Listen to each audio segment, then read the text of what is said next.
प्यारे बच्चों, कैसे हैं आप सब ठीक तो हो ना। बच्चों, आपने कई बार देखा होगा कि आपके फ्रेंड्स सर्कल में कुछ फ्रेंड्स ऐसे भी होंगे जो बेवजह दूसरों को परेशान करते होंगे, उनका मजाक उड़ाते होंगे, उन्हें नुकसान पहुंचाते होंगे। बच्चों, हमें ऐसा बिल्कुल नहीं करना चाहिए, क्योंकि जब हम दूसरों के साथ बुरा करते हैं तो एक दिन हमारे साथ भी बहुत बुरा होता है, यानी बुरे काम का बुरा नतीजा होता है। हमें हमेशा अपने दोस्तों की मदद करनी चाहिए ताकि ज़रूरत के वक्त वो हमारी मदद कर सके। चलो, ये बात समझाने के लिए मैं आपको एक कहानी सुनाती हूँ, ध्यान से सुनना।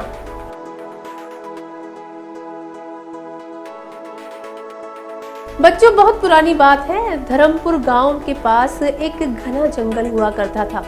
उस जंगल में एक बहुत बड़ा हाथी रहता था।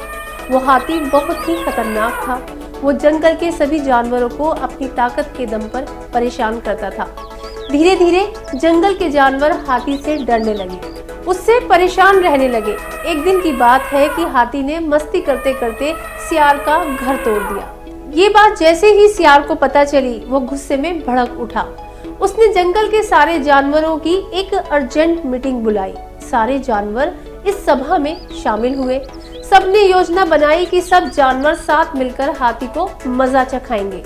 जंगल के सभी जानवर इस बात पर राजी भी हो गए। जब जानवरों की ये मीटिंग चल रही थी, तभी वहां बैठे एक खरगोश ने सियार से पूछा, सियार भैया, आप इतने बड़े भारी भरकम हाथी को कैसे सबक सिखाओगे? सियार बोला, मेरे पास एक बहुत ही अच्छी योजना है, जिससे हाथी को सबक भी मिल जाएगा और वो किसी को परेशान भी नहीं करेगा। इसके बाद मीटिंग खत्म हुई और सारे जानवर अपने अपने घर को चले गए।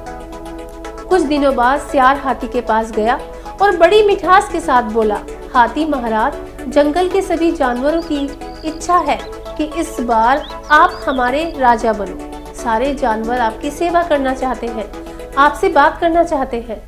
आप मेरे साथ चलिए, मैं आपको सारे जानवरों से मिलवाता हूँ। हाथी खुश होकर बोला, क्यों नहीं, राजा बनने के लायक तो सिर्फ मैं ही हूँ। ऐसा बोलकर हाथी सियार के साथ चल दिया। रास्ते में चलते चलते सियार बोला, हाथी महाराज, उधर से नहीं, इधर से आइए। इस रास्ते में आपके स्वागत के लिए बड़ी तैयारियां की गई हैं। सियार और हाथी जिस रास्ते से गुजर रहे थे, उस बीच रास्ते में एक बड़ा दलदल था। हाथी अपनी मस्ती में चले जा रहा था, जबकि सियार संभल कर अपने कदम बढ़ा रहा था। तभी अचानक वो दलदल आ गया। हाथी का पैर उस दलदल में जैसे पड़ा, वो धंसने लगा। हाथी डर के मारे चिंघाड़ने लगा। वो मदद के लिए सियार को आवाज पुकारने लगा। सियार बोला, हाथी महाराज, आज के बाद तुम किसी का घर नहीं तोड़ पाओगे। तुम जानवरों को बहुत परेशान करते हो ना, अब तुम किसी को भी परेशान नहीं कर पाओगे, क्योंकि अब तुम दलदल से बच नहीं सकते। जंगल के सारे जानवर हाथी की चिंगाड़ सुनकर वहां पहुंच भी गए, लेकिन किसी ने उसकी मदद नहीं की, क्योंकि हाथी ने सभी को बहुत परेशान किया था। हाथी ने सबकी जिंदगी हराम कर रखी थी। नतीजा ये हुआ कि धीरे धीरे हाथी दलदल में धंस गया और उसकी चिंगाड़ भी बंद हो गई। सारे जानवर मस्ती में झूम उठे और अपने अपने घरों को चले गए।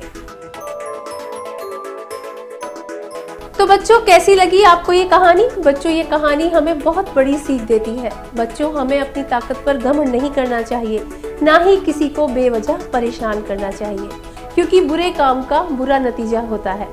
हाथी ने घमंड में और ताकत के दम पर जानवरों को परेशान किया, इसलिए उसकी मदद को आखिरी समय में कोई सामने नहीं आया। अगर उसने भी किसी की मदद की होती तो उसकी जिंदगी यूं खत्म न होती। समझ गए ना बच्चों? अच्छा करोगे तो अच्छा अंजाम होगा, और बुरा करोगे तो आपके साथ भी बुरा ही होगा। चलो, ये सीख हमेशा जीवन में याद रखना और खूब सारा पढ़ना।